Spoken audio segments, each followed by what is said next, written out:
Welcome to Zone In Sports, where we cover everything, all sports and current events.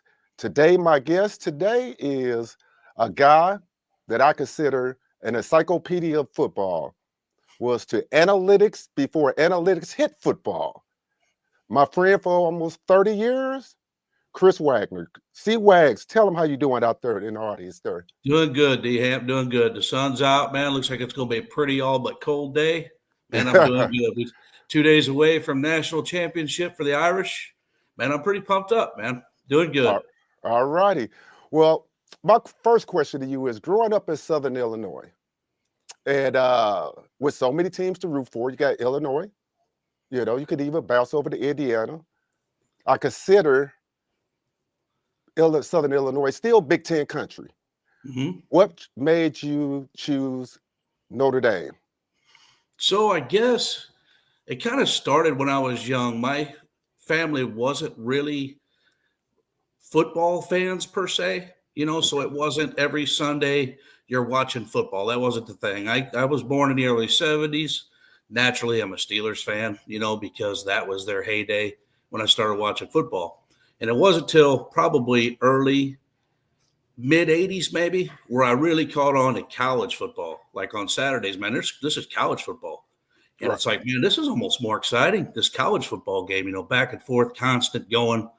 And the one team that was a constant that would always be on TV for me was Notre Dame. Okay. So naturally, you watch one and it compounded to every week, and it just progressed through the years. And as I got older, I wanted to know more about the history prior to when I was a Notre Dame fan.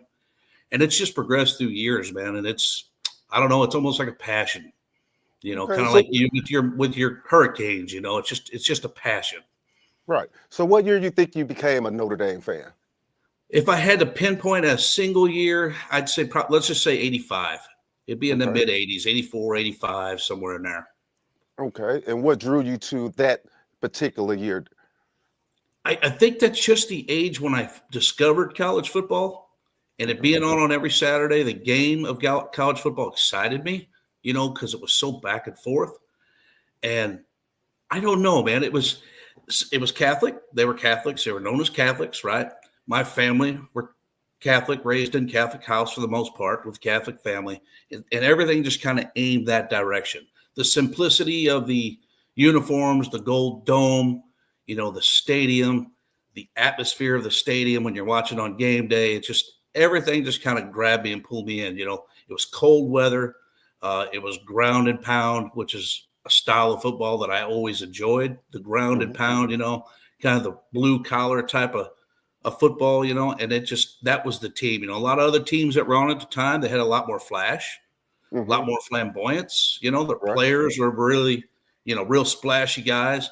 And I never really gravitated to that so much. It was more of I like the guy who makes a play, gets up, dust off, lines up, he's ready to go again. Not, Okay. he didn't need the type of players that don't need that pat on the back. They just Okay. line up and let's do it again. And that was to me what Notre Dame signified from the time I started watching. Okay. All right. Well, let's move on. We're going to talk about, since you brought up the 84, and we know in the later 80s, we got into the Catholic versus convict. And let's talk about how that signified your love for Notre Dame. Uh, it kind of introduced me to the Miami Hurricanes, which, as you know, that they were great teams at that Hmm. time. And Jimmy Johnson was a flamboyant guy. But we at the time had Lou Holtz. And Lou Holtz, he held no opinion, so he kind of, they just together, they had a clash, and it just drew the masses. And it was really where I learned that even around me within my circles, there were more Notre Dame fans out there surrounding me, which just intensified everything. But Miami was the flash team, big time players. Many went off to the NFL, as you know. But Notre Hmm. Dame was still, even though the head coach was so outspoken, Right. they were still below the radar for the most part as players, you know, and it was just kind of a contrast of styles, if you will. And I just ate that up, man. I thought that was great. Okay. Now we're going to stay on the convicts versus Catholics? Because a lot of people, I would say, there were Miami fans when they Mhm. saw that title. A lot of them thought it was more of a racial aspect to it. Now, I know you said that you were Catholic, so from a Notre Dame perspective, it might have looked different than what a Hurricane fan thought of it. What did you think of that? And I understood it. I think, uh, man, it's so hard to pinpoint. Of course, everybody has their own opinion. The only thing that I could say that I feel fed into that was the flamboyance of the Hurricanes and the Hurricanes players, the way they bounced around Mhm. after play after play. It seemed like, as someone who didn't watch every Canes game, every time a player made a play, he needed a pat on the back, he needed the camera and whatnot. And it was just a different style from what Notre Dame and probably Notre Dame fans were used to. We weren't used to that flamboyance. But then at the same time, there was a lot of players from the Hurricanes and a lot of speculation from the media at the time of players getting in trouble on and off the field, but Mhm. yet there seemed to be no ramifications for it, during or after the fact. And it's like, well, hey, what's going on here? We're not used to seeing that from our football team or our players. The amount of times the players themselves would be in the media for having gotten in trouble the night before, or speculated that they'd done something, a week prior, so just the constant allegations amongst the Hurricanes players is not something we, as Notre Dame fans that root for our team, were accustomed to, because we Okay. very rarely did that ever happen. And typically, if it did, it probably didn't make the national media like the Hurricanes program did. Okay. Now, do you think this off-topic question? Do you think Notre Dame ever would come out to independent and join a league, or you think they always to stay independent in football? I used to always say, I always felt like they would stay independent. It didn't benefit them to be in a league per se. Um, but with the last several years, with the different changes with NIL stuff and the players having the ability to change team to team, year to year, man, I hate to say never say never. It's never going to happen because, man, I don't know. But as we sit here, to me, in my opinion, they Notre Dame really only aligns with one conference. To be completely honest, that's my opinion, and that's Big Ten. They play a Big Ten style of football. They always have. Geographically, they're in Big Ten area. Mhm. You got a lot of natural, um, I guess, opponents that would be, the Michigans, the Ohio States, the Michigan States. I mean, and you think of Notre Dame, it's almost like a natural fit, for that. But until someone really wows them, I guess, financially with Mhm. being able to, I don't want to say keep their riches, but do it in such a manner where, with them being a national draw, because they are, let's not mistake that. They're a national draw, Notre Dame Right. is, whether most people want to. But it's kind of like the Texas Oklahoma deal, and with the Big 12, they raked in a ton of the money and didn't want to share it, right? Right. And you kind of understood why. They were the ones raking in the money with their TV deals and sponsorships and stuff like that. And Notre Right. Dame's kind of in that same ballpark, or that same mentality. I feel where we're nationally syndicated. You have a lot of money, and they just don't want to share it, is what it comes down to. So unless they're wowed by some sort of deal and some sort of contract, or they were to keep a bulk of what they bring in themselves, the program itself, I don't know that I ever see them joining, pumping the brakes per se, and look at the landscape and joining a conference. I don't know if I'll ever see that. Okay. Next question. Who do you think, or what team to you was the best team in Notre Dame history, and Ooh, why? the '88 team, obviously, Tim was Rice. yes, Was Rice on the Tim team? Okay, Brown, yeah. Tim Brown. and Yeah, I'm sorry. which was our last Heisman winner, Tim Brown, Right. and that team for sure was one of the strongest ones that I had seen. Now I understand there were probably much stronger teams prior to my being a fan or following the game like I do, but there's been other teams along the way. I mean, the '93 team that lost to Boston College. Hmm. Even the 2012, 2013 team that lost to Alabama, I thought was a good team as well. So it's hard to stack it up because the game had changed there's so many years in between there. There was 6-7 years between the 88 team and the 93 team. Well, the game had changed and evolved, a little bit different players, different style players. And then from 93 to 2013, we're talking 20 years. So, yourself stylistically, how much the game changed. So it's really hard to compare the teams to one another because there's been so much of a gap in between. And the game stylistically had changed so much. And even the athletes themselves changed so much. We've seen that. So I think those three teams kind of stood out there. There was a period of time in there with, the 13 team, the Brady Quinns, Golden Tate, Michael Floyd.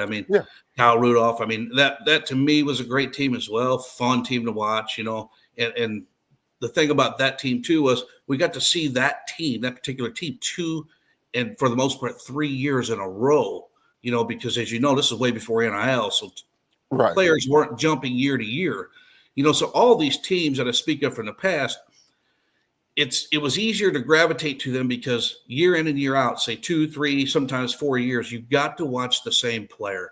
So even if your season ended in a failure, you got to look forward to that group of players next year. Well, I wonder what they're going to do next year when they bring them back. What what 4- and 5-star recruits they got coming in as freshmen. Nowadays, we don't get that, because your whole team can jump. All your star players can jump, year in and year out. So it's hard to follow the team. So I always go back to those teams that you got to follow the same players for 2 and 3 years in a row. That always stuck out to me. Okay. And who do you think was the best player in history coming out of Notre Dame that you consider? It doesn't have to be who the pundits think they are. Who do you think was the best player? Raghav Ismail. Raghav Ismail was, oh man, he was just dynamic. God, he was so dynamic. Kickoff returns, punt returns, even playing slot receiver. And the guy was always dynamic. He got the ball in his hands, and he was, at the time, I didn't feel like Tim Brown was such a great receiver. He really was, but not the kind of guy that when he got the ball in his hands, it's like, oh, this could go to the house, where Ismail was a different type of player. But that was the first one that I can think of that really caught my attention, man. That like, okay, here we go. We got a chance here. Every time he's going to field a punt, it's like he can take this to the house. Or every time the other team's kicking off, Ismail can take this to the house. That type of deal. And so Ismail was always one that jumped out to me. But there's been plenty along the way. That list goes on and on. As being a fan, it's hard to really narrow down. But that guy to me was one of the most exciting players. Okay. And how do you think that Notre Dame is handling the NIL and transfer portal, in your opinion? I'll say just based on this year alone, from what I've seen, say with Brandon Riley Leonard from Duke, obviously they are targeting a certain type of player that fits within their scheme, whether it be on the offensive side of the ball or defensive side of the ball. And with Riley Leonard, we knew from Duke that Riley Leonard wasn't a prolific passer, by no means, but he was very good on his feet. And I guess Denbrock and Freeman wanted to really stay with the ground and pound, as far as with Freeman being a defensive-minded coach, it's always been kind of the mentality of run the ball, control the clock, right? Minimize mistakes, win the turnover battle, that type of thing. So on the offensive side of the ball, I felt like they really targeted guys that were electric on the ground with their feet, and that kind of really stood out with going and getting Riley Leonard from Duke. That really, to me, put an exclamation point on, okay, we're not going to be a prolific passing team. Probably won't be a pro-style, run pass option team either. This is going to be a run team. We'll pass if we have to, because that's the kind of guy we targeted, the kind of guy that our coaches thought would fit our scheme. So, okay, and the transition between Brian Kelly and Freeman. Now, before you knew who Freeman was going to be, what did you think when Brian Kelly left and went to LSU? Which I think he left for the money, but still, what do you think? Absolutely. And I get it that, he claimed he had a better chance of winning a national championship at LSU. I get it, right? We all do. But with Marcus Freeman, the demeanor of Marcus Freeman during the Brian Kelly years when he was on the sideline and during the games, and even the commentators at the time embraced his youth, but yet not only was he young, 35 years old, 34 years old at the time, he was so composed on the sideline, no matter what was going on in the game, within the game. And you could tell, or at least, I could tell watching it, when the defensive players would come off the field, the way they would embrace him, almost in a professional manner, a fist bump, something simple, like, we did our job, we're off the field, we got the offense, the ball back. And it was a constant, you never seen him, in contrast to Kelly, who anybody listening or watching that ever watched Brian Kelly coach a game, you've seen him lose his stuff 5-6 times a game where you thought he was going to have a stroke right on. Marcus Freeman was the direct opposite of that. Cool, calm, and collected. Even when we made a mistake, even if we gave up a big play, it was still, that's okay. We're still in this. We got a chance. So the transition at the time, you look around the landscape, and I'm personally one that don't care to regurgitate coaches. Some coaches have coached in 12 different programs. I sometimes don't understand that myself. At the time, there was nobody that they seen that the national media was pointing out, or that seen that was the next hot guy. He's the guy. He's the guy Notre Dame should target. As you know, as most people know, Notre Dame's not just a program where you go out and grab anybody, right? It's got to be somebody who can carry the weight of the program and the school itself and the national fan base, right? So at the time, there was nobody that jumped off the page and got me personally excited about taking over for Brian Kelly, except Marcus Freeman. There he is. He's in place. He knows these players. He recruited a vast majority of his defensive players, right? And his defense at the time was still ranked in the top 15 in the country in college football. That's saying something. That's really saying something. So his youth, between his youth, the fact that he was there, the familiarity with it, and he already knew what Notre Dame was because he's been here, right, for a few years. So he already knew what it was. I thought it was the most seamless transition. Did I think 4 years we'll be right here, sitting right here doing it? No, I didn't necessarily think that. But I thought, this is the guy that could steer the ship in the right direction. We may take a few steps back because he's not an offensive guy, right? But at the same time, he's a calming force with a great demeanor, well-spoken, right? It's always about the team. It's always about the program. Man, that's my kind of guy. So he was easy to get behind. Okay. And what was your most memorable game? Like, what game that you always go back when you describe the Notre Dame Fighting Irish?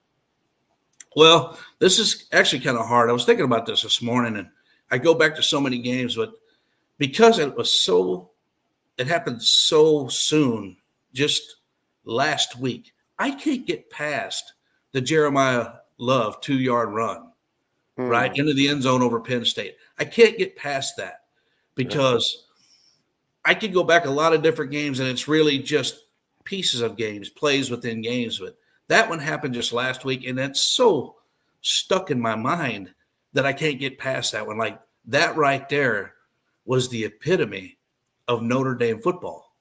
Jeremiah Love in general, just watching him this year, so many plays, it's like, man, that guy is what Notre Dame football is all about to me. When I think of Notre Dame football, I think about how Jeremiah Love plays. So it's hard to go back to any specific game in particular that really jumps out for me personally.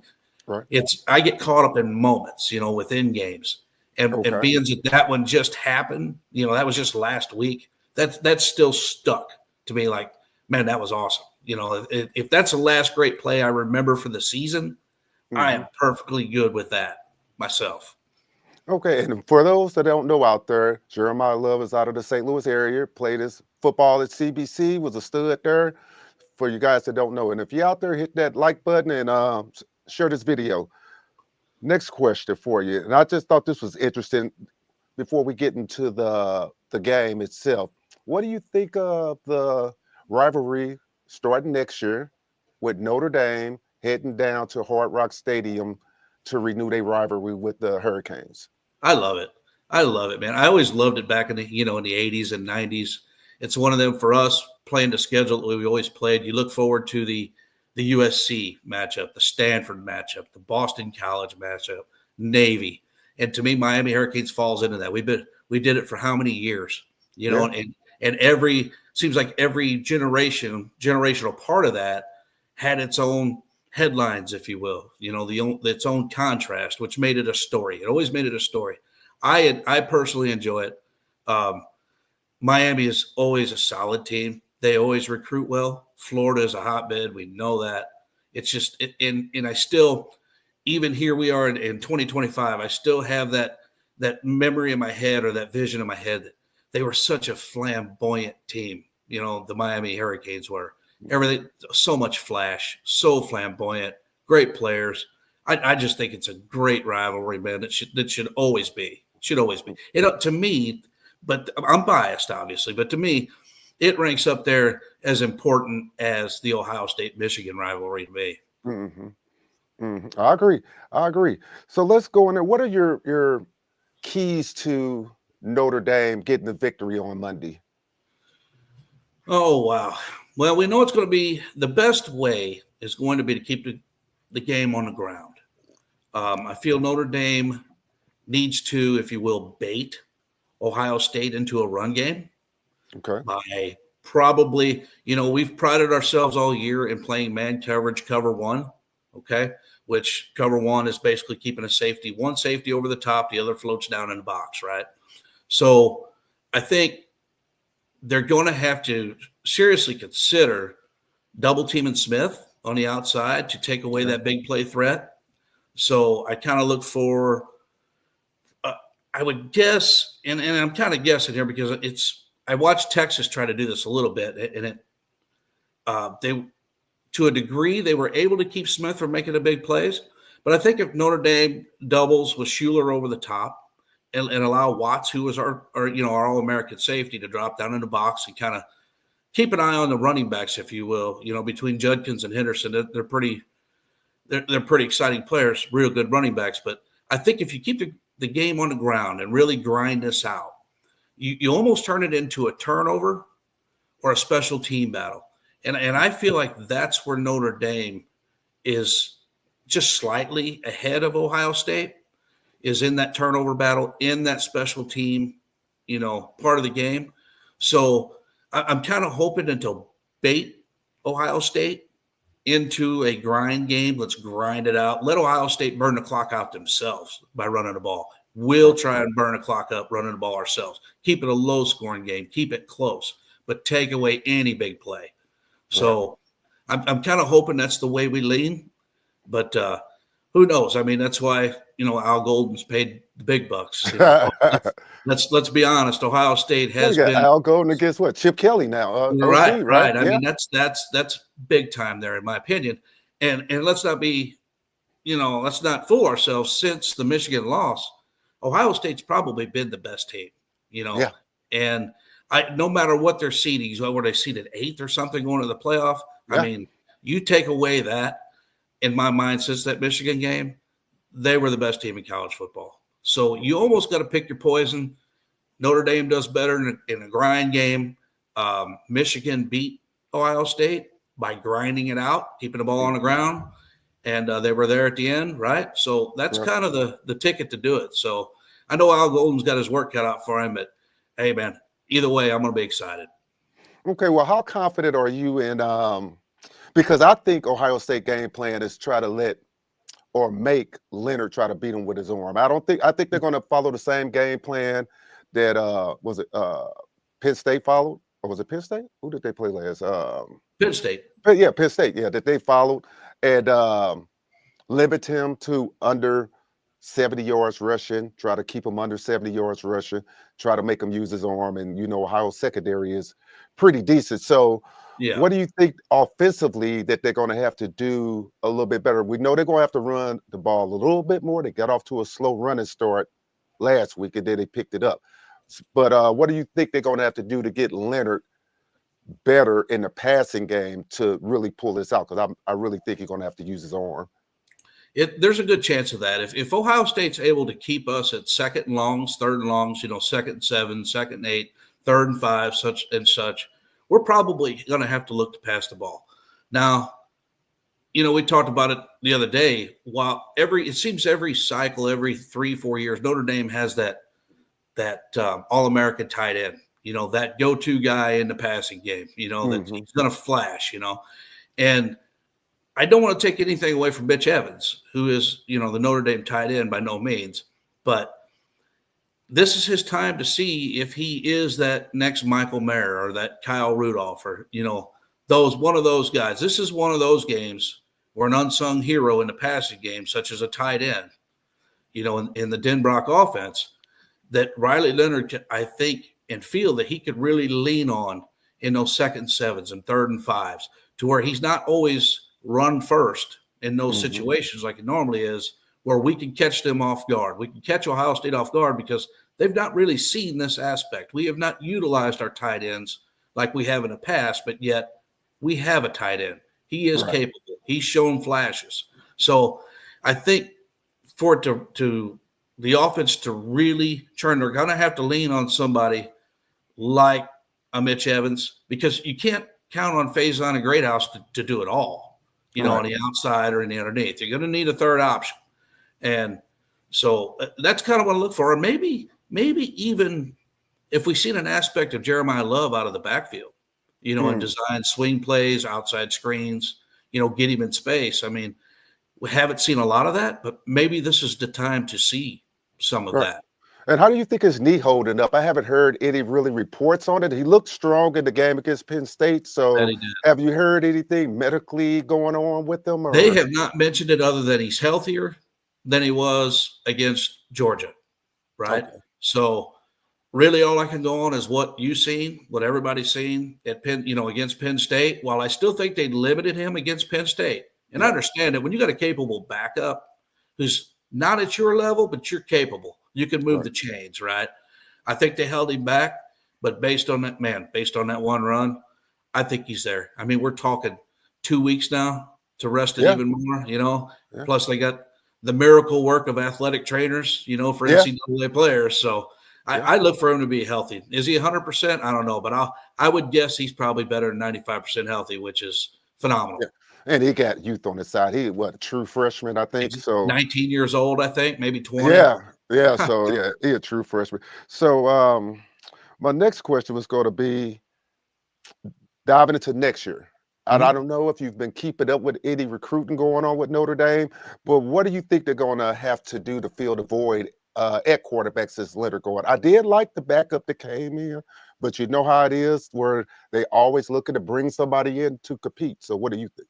To be honest with you, with the run that we're on, I haven't really delved into transfer portal and such to see what's going on, who's entered the portal, and kind of got a grip on it, because here we are, we're still in the mix, So it's really focusing on myself. I've been kind of focusing on it now, trying to dissect this game from every way possible, even though I have no say in the game, but still, I'm trying to dissect what to do and what not to do. So with that being said, excuse me, I have not really looked in the transfer portal to see what's there, what's going to be there, or read much into who's talking about going to the portal.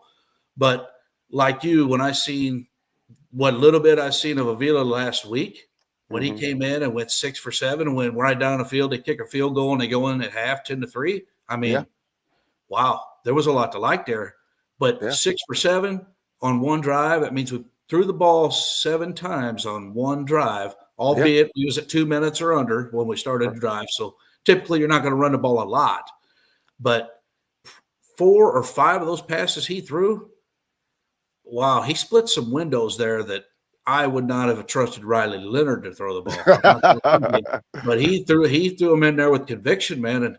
And that little bit, that little serving that we got right there, I mean, that kind of leaves you excited to, we might be okay next year at the quarterback position with this guy. Another year under his belt. He's got spring practice, the summer off season. We might be in good shape here. So I'll kind of let that play out a little bit, and we'll probably delve into it a little more once we get to probably a week after Monday, whether I'm done, wiping tears or I'm done celebrating, whatever it is. Then we'll kind of start to, pay attention to what's going on. Okay, so what do we have to look forward to in the spring? Right. Now, I do think when the backup came in, I put that down as a star as a change of point in the Penn State game because when Mhm. Leonard got hurt, he actually came in and got that 3 points, which was huge going into the half. So I'm with you on that. I thought I, that was I felt like Penn State kind of when Leonard went out, I felt like Penn State kind of took their foot off the gas, like, oh, we'll just get a quick, easy stop here. He's going to hand the ball off, three times. yeah, We're going to punt it away, and we're going to get out of here, and they're going to be shut out at halftime. And I think he caught them on their heels a little bit, if you will, and man, he marched right down the field, and had such poise doing it. Like, wow, this moment ain't too big for him. Granted, it's not the end of the game; it's an end of a half, right? right. That's a little different. But you got less than 2 minutes. You're put in the game and said, hey, we want at least 3 points out of this. Now let's go get them. And Right. with all the poise in the world, he stepped out there, man, and he slung the ball all over the field, with Yeah. conviction, So that's pretty big, for a fan to see, knowing that Leonard's going to more than likely enter the draft, right? Yeah. And we're going to Yeah. be This is back to square one. fourth year, fifth year. I think He's it's senior, fifth right? year. Yeah, Okay. I Yeah. believe he played all 4 years at Duke, before he transferred over. So, Right. that kind of gave you a little bit of hope going into next year. Like, man, Avila might be the guy. He might be the kid, man. I like this. Yeah. Yeah. And Forrest Freeman, how long was it? He's been a coach, what, 3 years now? This Or 2 fourth years? year, I think it's fourth This is year. fourth. Okay. 2021 is when Kelly left. So Okay. I guess it was 3 years. Yeah. Okay, so in 3 years, and what was his record his first year? Do you know by Oh, chance? shoot. Off the top of my head, I can't remember what it was. I want to say it was Okay. 9-4, but I could be wrong. Okay, and last year, what was his record last year? Let me see. 13-3. 13-3. They was just left out the playoffs last year because it was the 14 format, and then this year Right. they get in with this. And ironically, going down, looking at it. At first, at the beginning of the season, I didn't think Notre Dame was going to be strong enough to get in, but they actually turned it on the second half of the season. They played some really good ball coming down the stretch. They last Right. 5 games, I really turned it on and picked it up. What do you think was a changing point in the season? Because I remember watching that USC game, and USC actually was kicking their tail in the first half, and then Yes, they were. all of a sudden, they just turned it on. It seemed like they had been on a roll ever since the USC game. Right. I think a couple different turning points. Obviously, the Northern Illinois loss was a wake-up Yeah, call. And yeah, as a fan, you leave that game and, you're pissed off. What yeah, are you doing losing to this team? You had no business. You're 28-point favorites. What are you doing losing this team? But it couldn't have happened at a better time. yeah, I feel personally that if a different outcome of that game, you say you cover the 28 points, I don't think we are where we are now. mm, I think sometimes you can get caught up within yourself and you need a wake-up call. You need slapped. You need a reminder that mhm, this is big boy stuff. Okay. Everybody's coming to win on Saturday. They're right, not just out here to collect an NIL check or, to look good on TV. They're out here to win games. So mhm, I thought that loss couldn't have come at a better time. Excuse me. So between that, USC was kind of a halftime deal, right? They're getting their yeah, butt, kind of handed to them in that first half. I think they went into USC, and at the time, USC didn't have a defense. The defense true, was not good yeah, whatsoever. horrible, And I yeah, think we really overlooked the fact that, no, they don't have a defense. But that's still Lincoln Riley. And yeah, Lincoln Riley's always got a good offense. They can always score points. So I thought we kind of went into that game kind of half cocked. I kind of put right, that on the players more so than the coaches. And the reason I say that, typically when it's the coaches, you come out at halftime, you usually stagger out of the gate at halftime too. You never really get it back together. But when right, it's the players and the coaches are locked in, that's typically when you see a turnaround, you see a different team at halftime that comes out, retake control of the game, squeeze one out. So, I thought they just continued to progress, especially on the defensive side of the ball. Al Golden stayed true, throughout the whole year. This is who we are. This is what we do. You've got us on tape. Beat us. and they still continue, to roll, even as far as we are now, even Right. against the Georgias, Penn States. And I don't want to take anything away from Indiana. Indiana had a good season. They had good offense. Yeah. Yeah. And, Notre Dame come out and did exactly what they've done every game. We're going to play Yeah. man, cover one, give us your best shot. So Yeah. I just feel like it's been kind of a snowball, and it just continues to get stronger, throughout the season. So I think they're at their best. Outside of health concerns, I think they're at their best, as far as playing what kind of football they're playing. Okay. I got two more questions. Okay. The media has been making a big deal. Some say a big deal, some think it is a big deal about Marcus Freeman being that first African American coach or potentially the first African American coach to win a national championship. Myself, I'm just giving my personal opinion. Mm-hmm.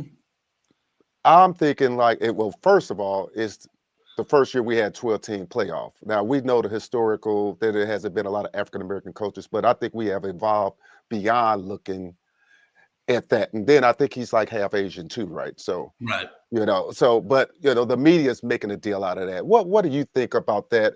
And how do people in Notre Dame fans think of that narrative, or do you think it's a valid narrative? Say you. You know, um, I hate that it has to be a narrative. I hate that we put so much emphasis on his race, if you will. Um, I sometimes fear that it's clickbait. Let's Mhm. be honest, the media is looking for clickbait. They want likes, right? On their social media pages, they want to be followed, they get paid accordingly, advertisements, and they're all using this as an advantage. And sometimes I fear that some of these things that they do in regards to that, it'll always seems like it'll keep a little bit of divide between our races, if you Mhm. will, by them doing that, especially if we buy into it. I look at Marcus Freeman as a man, 39-year-old man, and he is a minority, okay, half black. But look at what he's achieved. Can we Yeah. not hold him up on a pedestal for what he's achieved, for what he's endured, right? He played 4 years at Ohio State. He went into the NFL, played for the Bears, and I think he finished up with the Texans in '09. And then he entered as a graduate assistant at Ohio State, right? And Right. worked his way up through the ranks, with good reason. And here he is, like Tyrone Willingham was, right? Yeah. Here he is. He's ahead of one of the biggest prestigious college football programs in the nation. Mhm. And I don't think it has anything to do with his skin color. Nothing that I just said had anything to do with what color of his skin, but the man himself, his values, how he was raised, who he is as a person. That's more important than any, skin tone. So I hate the narrative.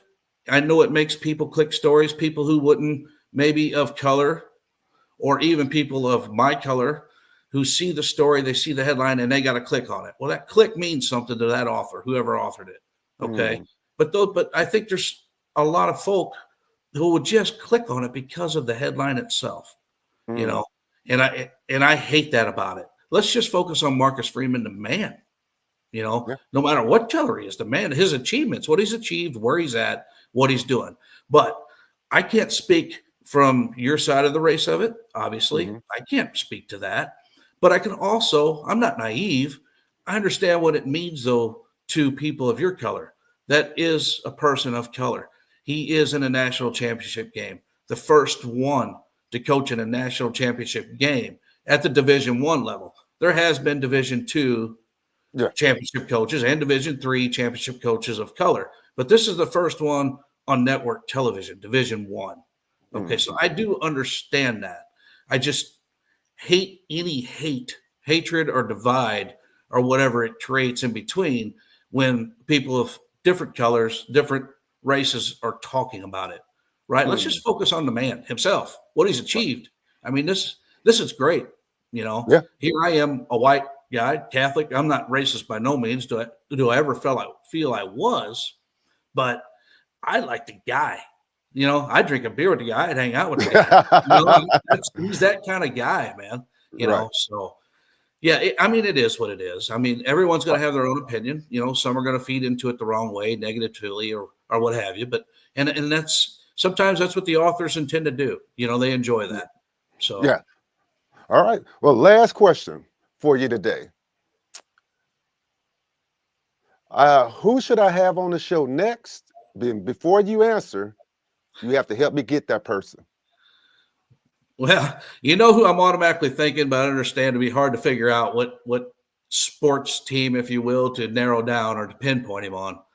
Um, wow.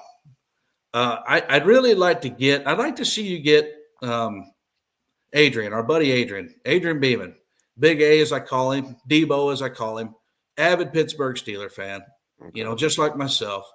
I could talk for hours, Right. and he's got such a good personality, man. I think he'd be great for this. I really do. I think he'd be shy at first, but if you got him to open up, man, I think he'd be great for this. I Okay. think I could help you get him to do it. All righty. Well, that concludes our show today with C.Wags. I want to thank everybody for tuning in, and you guys all have a good one. Thank you for You Zone D. In Sports. All righty.